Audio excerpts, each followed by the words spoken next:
listen to the Game Gang podcast. The views and opinions expressed by the guests do not reflect that of the staff, workers of IndieBoxCard Media or CreateSpace.av. Furthermore, the views and opinions expressed by the guests do not reflect that of the host, the show, and the company. We here at CreateSpace.av and IndieBoxCard Media give respect and opportunity for our guests to express their personal feelings, thoughts, and ideologies. Game Gang is a safe space podcast for humans to express and relay their voice. So we've made the connection from you doing your research on reality and on toward fiction, right? We've went down the road of you becoming the game master, D&D, and how it has been transferable over to you writing this book called Season of Pain. So what would you say as far as I lean up to that? Because I want to get into the book next and get to the thought process, because I want our viewers and listeners to be able to take something from just that first half, how you got introduced to something new and how you were able to apply it to the future you, right? Okay. And also how you've taken what was handed to you as far as like life itself in general, right? Have you taken that and say, you know what, I'm gonna produce this out of it? We know you started with as an illustrator, as an artist first, but now has been transferable over to writing the Season of Pain because you're visual, you're including those things within the book itself. What would be, if you had to so kicking off the whole writing the book and preparing to write the book and preparing to get ready to release this to the world, release a whole different form, right? So we know you did short stories, and we know you did artistry, we know you did all that. What, for those who are listening and making those transferring through careers or through life, what lesson did you learn from those? Did you have any setbacks? Was there? Can you tell about those? Tell about a few of those. Okay, let's see. First setback is always like financial. Because gotta have some resources, man. You got to have resources. Okay, let's start when I did my first book run. First, it was called City of Secrets. It was called that.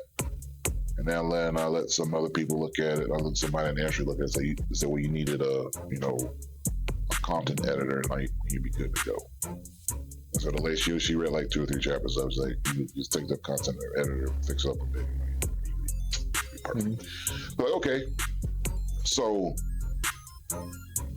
getting in it, they had to look at the cost of finding an editor, and that was not cheap. Correct. I mean, it was a big chunk of change. I didn't want to give up. Correct. Like, if you want to do it right, you got to do. You want people to receive it. I had to. I mean, it took. I would say a few months, and I found. I would say that it was like, a God. It was like, Christ sent. Like Christ says, "Man, okay, you need this person." I'm not gonna say who the person is because I don't want nobody stealing from me. In the words of Axl Rose, living in the jungle, you live like an animal. See the thing you want, you can take it as you please. You can have everything you want, you be sure as hell better not take it from me. Look, keep that in mind. You don't want them to come get your elder. Oh, hell no. I don't play that. Yeah. So the editor, it was like the total package, all of it.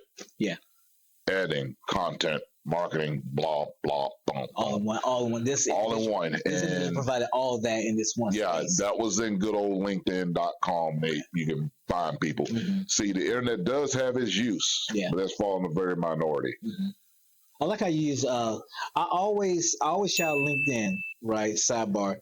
I always shout LinkedIn because if you really get on LinkedIn, you really want to build yourself professionally, or just build yourself up, or just learn new things. LinkedIn is where that. I love LinkedIn. I love LinkedIn Learning because that's how I built a lot of my skill sets. Was jumping on, watching those videos. They're free. All you got to do is sign up, and for a lot of these jobs, you can sign up through your job, right? So you found your individual on LinkedIn, and then when I got into it, the first time, working the editor. And in that little mind frame, it's like And I was like, "You mad at me?" I was like, "Why should I be mad at you?" Mm-hmm. I'm sorry for. I didn't mean to be so mean. I'm like, that's why I paid you. Mm-hmm. Oh, so they slaughtered your first writing, the first edition. Well, I didn't get mad about it. I was just like, what's wrong with it? Okay, all right. Mm-hmm. This was me. Mm-hmm. Okay, all right. Let me. It was just like a cultural shock. Mm-hmm. And I'm like, what the hell's going on? So, what are you trying to say? I get a phone call back. I'm going to give you a discount. Okay, I mean, what's the purpose of that? You're not a bitch. All right. So I take that first revision, right? So the first thing you ran into was resources, right? And then find the correct editor that's going to do all of those things you're looking to do, and then providing the resources to pay that editor. And now we get into the first revision, and that first revision had a bunch of red on it. Oh, it was red, man. Let me put it this way. It was literally a battle zone red. Mm-hmm. And for the ones who haven't written a book or looking to write a book, for that part right there, because I know when I wrote the first book, I was expecting to just send though, because I'm well informed. I know grammar to a certain degree. You know what I'm saying? I know how to talk. I know all these different things. But when that's where they get you. Yeah. But when the editors send it back, they're like, "Nah, you gotta check this out." This shit look like old damn battle log, old battleship shit. Look, that first revision, you just want to throw it out the window, man. I don't want to do this. This is stupid. I read through it. And I was like, my brain was like, well, you signed up for it, so man, you gotta. And I would say one book that helped me through that process, a book called Writing Well. Writing. And also that book also discussed of how you can be your own editor, and which I completely disagree. Mm-hmm. It's like the old saying, a dog cannot be a leader and a leader cannot be a dog. Correct. And sometimes you just need to pay that money. Sometimes you got to pay that money because the extra set of eyes does not hurt. Mm-hmm. So, and if you're going to do it, I mean, even not to cut you off, but if you were going to edit yourself, you should just edit yourself. You'll miss a lot of shit. You'll miss a lot of stuff because that actually leads to the next question, because I know with me, it's that mindset, right?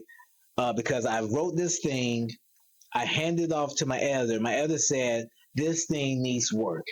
Yeah. And half the time we make it more personal than we do with, okay, this, I just need to improve upon this. So I know it took me a minute when she sent it back to me. I was like, I don't want to do this. You know what I'm saying? Because you get that mind. There are days, trust me, there are days you're like, yeah. I don't want to do this. I want to play a video game. I want to play Diablo 2. Yep. Oh, but you can't. Correct. Because now you got to create these. You got to make these changes so you can send your revision back. Especially if you want to get out at a certain time or in a certain time frame. I would say the best way to do it. Best way to do it this. Mm-hmm. Be an executioner. Yeah. Mm-hmm. So try to work with it, and I would say I always do like the roll of 3. Mm-hmm. I remember one time when something got sent back, I corrected it, and it was like comments. I answered the comments that this is what this is.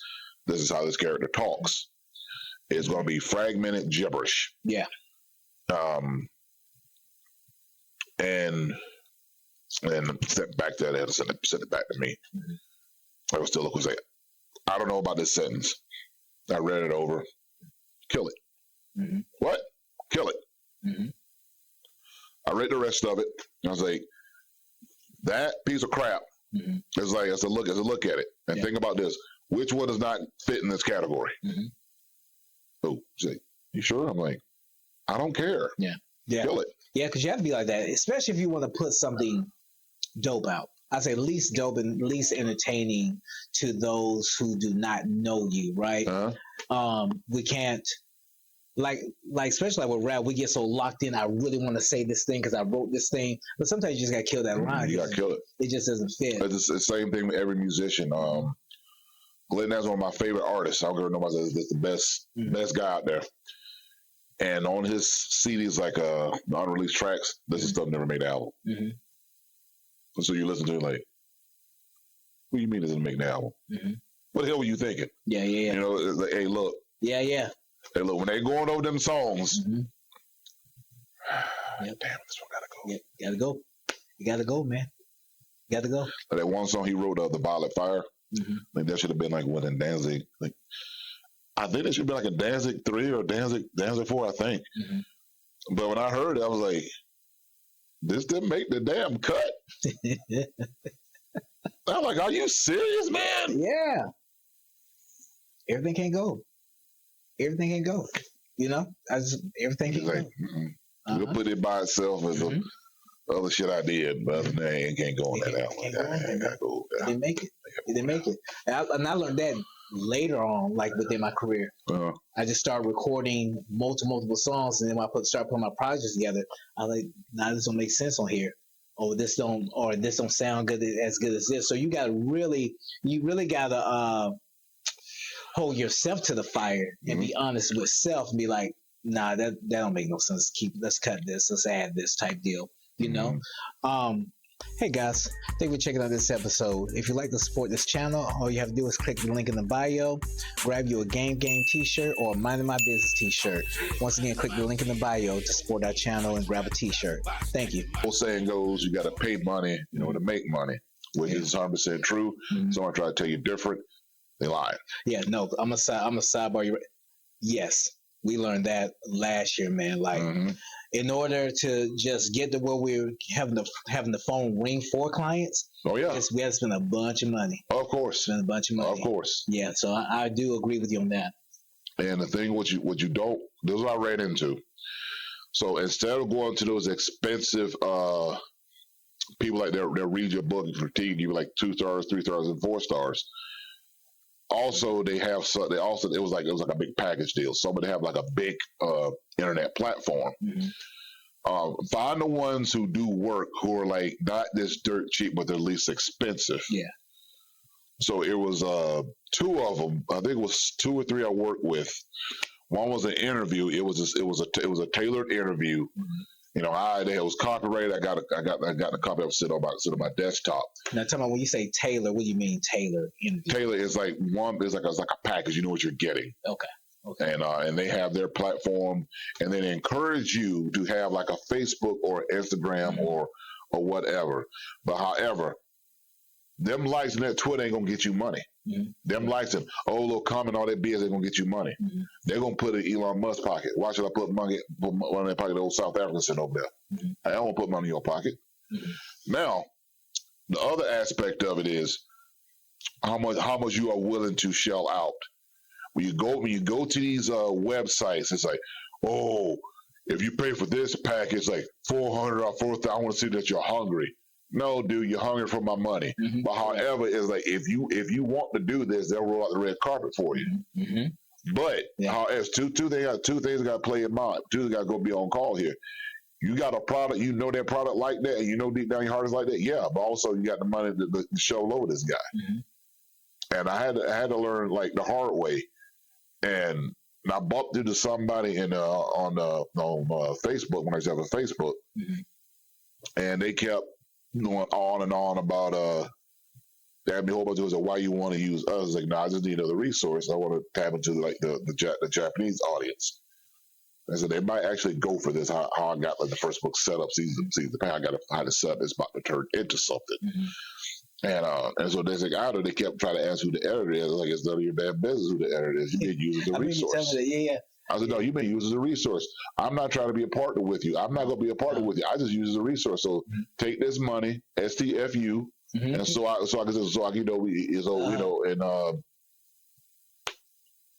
let's get it going. Yeah, I remember you telling me that. And they looked at the cover and said, I'm not going to go for this. I'm like, well, no woman's built like that. I said, well, okay, there are a whole bunch. I dated a girl who's built like that before, so they do walk the earth. Maybe not a majority. Yeah. If I go down to Brazil, I'm guaranteed I'm going to bump it at least by like 20 or 15 of them. So they start critiquing you. So I started critiquing the cover. They didn't read. I said, you didn't read the buzzer. What happened with chapter 7? What happened with chapter 2? And I called it. And then a peace talk turned into a beef talk. Hey guys. B&B Bookkeeping. They can help balance your books, records all financial transaction, provide ongoing support. B&B Bookkeeping. Hit them up, reach out to them. If you're starting a new business or you just need help with your business for your financial needs, hit up B&B Bookkeeping on all social platforms. And she's like, well, I better go if I say I'm not going to like. I was like, oh, strong, independent woman, too damn scared to talk to little old me. Really? Really, baby doll? Uh-huh. Really? Uh-huh. Corrections on your little cover sheet right here. You got this misspelled wrong. You got this double spaced too damn much. I mean, look, I used to write these things, back in my old job now. So you don't flip the script. I flip the script on them. So within that conversation or within that dialogue, you felt more attacking. You felt more like they were trying to get your resources versus trying to help you. They were trying to take the resources that I have. Mm-hmm. I'm like, they don't work like that. Mm-hmm. Nobody gonna eat off my plate. Mm-hmm. I'm sorry. I don't care who you are. You're not gonna eat off my plate. Period. Mm-hmm. If I want to use you as a resource, you're gonna use a resource. Take it or leave it. If you don't want to, all right, that's fine and dandy. Don't try to. I'm not gonna jump in the bed. Don't try to get in the bed because I don't want your coups. I don't want your herpes. Mm-hmm. What it means is I don't want your company woes. Yeah. I don't want your company BS. Yeah. And I don't want no dude in the suit say, hey man, you better do this. Mm-hmm. No. Because overall you're looking to stay independent. I'm saying independent because all money will be coming to me. Yeah. I'm not splitting nothing with you. Gotcha. If I want to use a resource, it's counted as all right, cool, we got this, what you want to do. Mm-hmm. So I had to learn that the hard way. Mm-hmm. And going through all that, like building all these little stupid little social media, I had to do it. It's just like a stupid Facebook, a stupid this and a stupid that. And I got to the point I was on Goodreads. It's like all those authors are bad. Uh-huh. If you're listening, if you're one of them, you're bad. Mm-hmm. You're awful, dude. Mm-hmm. And I met one girl on there, and this is where the whole race thing comes into play. She didn't say who she was, but she wrote this like graphic novel, like her own little version of a Spider-Man. Mm-hmm. That was some stellar work. The guy was an alcoholic, and like looking like his girl before the girl came, his girlfriend is like, "Why are you doing this?" Because they care about me. Mm. He was saving.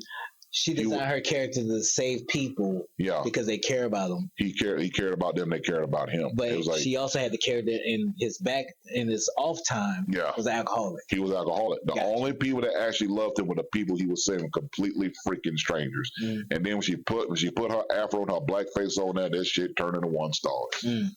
Mm-hmm. Right. I'm like, really? Yeah. And this would have been early 2000s. Early 2000s, okay. I type this out. I'm like, you have got to be fucking kidding me. Uh-huh. Stop lying. Yeah. Even the twin sister chimed in. Oh, no, she ain't, man. Yeah. This thing happened. And even her brother said, like, I think it was her cousin or something like that, said, who is this? And I'm just sitting there like, oh, God, I mean, you got to be kidding me, man. And I was like, all right. But then when I first started, I knew it was like the racism, like in the industry, and I was like, well, I'm not going to let that affect me whatsoever. So, right. I just think I just gotta leave this whole group entirely if they're gonna be like that. Mm-hmm. So it's not really like writers were helping writers and Goodreads at all. Mm-hmm. It was just kissing each other's ass. Mm. It was an ass kissing fest. So I'm like, nah, delete. Mm. Then I had the Twitter thing. I was like, people I didn't know say, okay, blah, blah, blah. And I did it for a little bit. And I was like, these motherfuckers ain't buying shit. Delete. I just went down the line. Deletion. So we picked up on the pattern. So I picked up on the pattern as delete. So for the next go around for Seasons of Pain 2, I got with the editor and I said, okay. Told the editor, I hate the internet. Mm-hmm. I hate it with a passion. Yeah. You can't pay me more damn money off of it. Yeah. And I was like, well, so what do you want to do? Mm-hmm. Podcasts. I'm going to push my own product. Mm-hmm. I don't want to give nobody money for marketing. I rather do it my damn self. Mm-hmm. I hook up with Eugene and come up with something and brainstorm. And I told Eddie, you got 100% running the website. I don't want nothing to do with it. Period. So, nutshell: resources, find struggle with finding an editor that will be on your side. Then finding a marketing firm / team that wouldn't try to capitalize off or take your resources, and then also the internet, just being transparent and being I'd say transparent. I think that's a good way of saying it. I mean, because you're not calling it transparent. Intentions are intentions, right? Yeah, they're intentions. Yeah, you know what I'm saying? Because everybody's gonna be weird, but internet being internet go internet, right? Yeah. So, so the takeaway from all of that to get to this place we're at now. So now there is a website that you're. Well, that's not here. There is a website that that people can go to get the book. Correct? Yeah. Yeah, to get season you go to Amazon to get season pain 1. Yeah. All right, so let's roll right into that. So tell the viewers just about it. Just give it like a little tell the viewers where they can find it first, all the platforms they can find Season of Pain 1. I would say go to Amazon, go to like Amazon Reads, just type in Emma Wynn Lodgestone Seasons of Pain, type in the full name. Also, the reason I chose to choose Amazon, they have the Kindle. So if you have Kindle, you already got it. Already got digital. Yep. You're good to go. But if you want to I want to have a physical book. It's print on demand. Just print on demand. Okay. Just pay a little $15 and you get it. So Season of Pain 1. Yeah. Give the viewers and listeners just an idea of what to expect from the book. This is what you would expect from the book. I would tell you, okay, I'm going to just be honest with you. Number 1, I don't insult your intelligence. 2, is unpredictable. 3, you see some characters make some really bonehead mistakes, especially the main one. And the main character, Jessie, she quit using her supernatural power. She just stopped using it all of a sudden. She's like, I don't want to do this anymore. And then she have her best friend, who is a layman's term, people call her a dark witch. But I put in Season Pain 1 and something else going on with her. There's something else about that power she wielding. And unless you're on a little secret, after Season of Pain 2, I have to write her little story of witch hunt. Now, would that be like a short story, or would that be it might be a short novel, independent book, something like that? It might be short novel like that, because that's when I can really, really go deep into my cray of evil. Gotcha. I hate to use the term evil, but like this is kind of stuff that what she does. So pretty much you can really let her powers and whatnot show. She's about to go to the airport. She starts writing a little grimoire type deal, and it starts off. He says, "Well, I've been around, for about like 25 years, but it feels like I'm damn near 250 years old." Then it goes into like, when she was sexually assaulted, running in the desert from the cabal. And she saw this man doing this. She heard this ungodly chanting, like gut-wrenching chanting as she was hearing. And the guy was doing this rhythmic hitting his chest. And was in his chest. It was just like, had this thing just oops. He was like, carved himself. Oh, yeah, stop. How it started is when she said, just with the chest part. He was like tearing his chest open, this little blade, and the chanting didn't really sound human. She was hiding, and then she saw like I think had this one, I forgot what type of stone, some kind of it was like a smaller obelisk, and it definitely was not made by. This is something that goes back to Michael Towers, how they could take stones and smooth them out and be like anything we want to be. And he was summoning something. He was bringing something into this world, and then it was rudely interrupted because when the cabal guy saw what he was doing and freaked out. So when the guy turned around, it was like half human, half human face, and half like something was shifting into something. And she goes into like, I seen people turn into monsters, I seen people turn into a goat, I seen people like turning like half man, half hawk, and it just goes down this dark tunnel. Gotcha. Okay. And she goes into how she came across the Necronomicon. She came across it, and she says that the book has a life force of its own. Because she's like she thinks she's the last person in the United States to ever have a copy of it. So you learn from it. People will think, oh, you try to rip off H.P. Lovecraft. No, I'm not trying to rip him off, because he said something like, when H.P. Lovecraft died, he said you can add on to this. Gotcha. Keep the lore going. Keep the lure going. So like, the lure, because my lure is like this: that book has a life form. Because once you take it, it takes something out of you. It siphons some life force out of you. So you learn what you can. And once you learn what you did, everything you're supposed to do, it leaves you and it goes to the next host. Sometimes that book will kill to get to the next host. Ah, okay. The book will kill somebody to get to the next host. I want that book. I'm good. I'm gonna pass on that book. Thank you anyway. But yeah, it's pretty much so it goes into. So maybe like a short book then. It'd be a short book because the reader, I show the reader. I don't tell them. I show them. This is how she got this crazy dark part. Gotcha. This is how the way she is. This is how. So telling the origin story. Yeah, she's telling her little origin of how all this stuff started. And I don't want to give too much though, but don't give us too much. I don't give it too much though. It's something that was like, I figured like, well, instead of her being the Me Too victim, she did something about it. But she chose this route to do it. Gotcha. But when she got on that route, a little detour happened. Gotcha. A little detour. Okay. Good. So we got Season Pain 1 that's already out now, right? And they can find that on Amazon. Yeah. And then the short book that should be coming soon. Or that'll be after Season of Pain 2.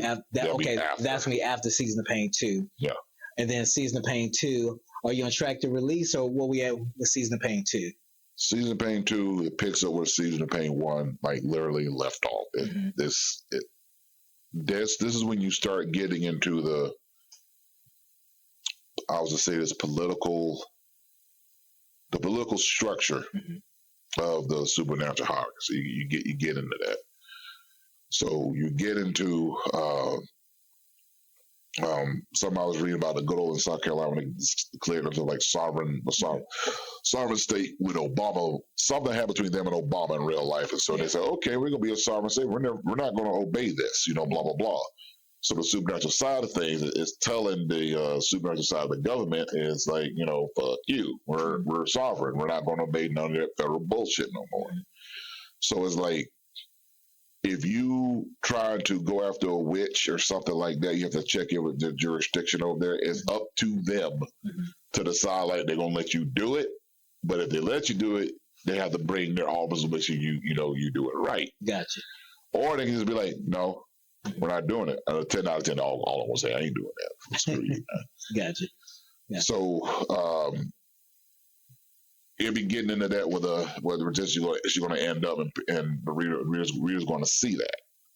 They're going to see it, they're going to experience it, and they're going to see like, well, there's a whole bunch of witches on this side in this state for some reason. So you get to see that, and also you get to see, as I put in there, you will see the second character today is like cut loose. Gotcha. Fighting wise. Gotcha. But so you'll open up a lot more action, a lot more story, give it a lot more room, pretty much expand upon the campaign to a certain degree. Yeah, and that was be in my area. We didn't really have a spat on it. I told her that I heard it. I was like, get ready. What? You can't get rid of that. Okay, it was a fight scene. It wasn't a day. It was like some other kid I brought in there. And I just figured I brought the USC, I brought United Connection in too damn early. I got to check this out. I can't use this. And Season of Pain 2. Yeah, I was going to bring them in immediately. And I looked at him like, no. I said, no, this happened. Let's, kill off these two guys. Don't have bring this in. They'll be rushing it. and then people get pissed off. Mm-hmm. I think about that to the last minute. I really thought about it. And I'm like, nah, I can't use that. Yeah. And that fight scene with the character Cedrus, his name might completely change.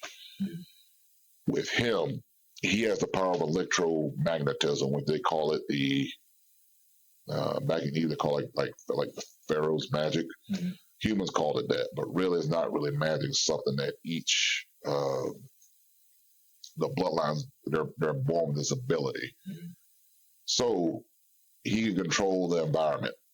So like when he does his electromagnetism, he can make himself heavier. He can mess up your vertigo. Mm-hmm.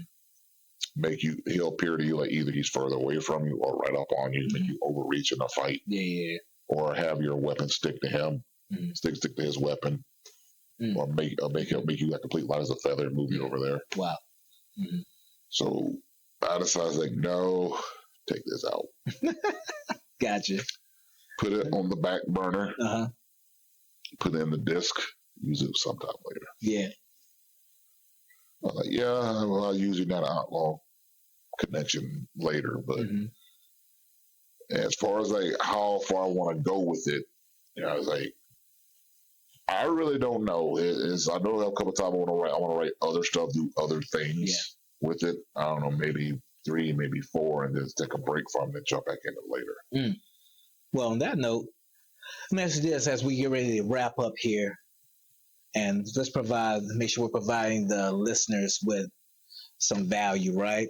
What would be the top 3 things just from your experience up to this point? Because I know we spoke on it earlier within the interview, but what are the top 3 things you would recommend to someone who's about to begin a book or about to begin a project, whatever the case may be?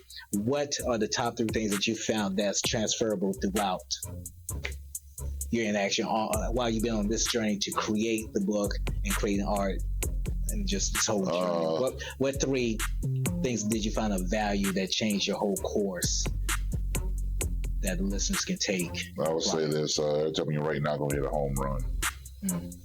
Sometimes you're gonna write a dud.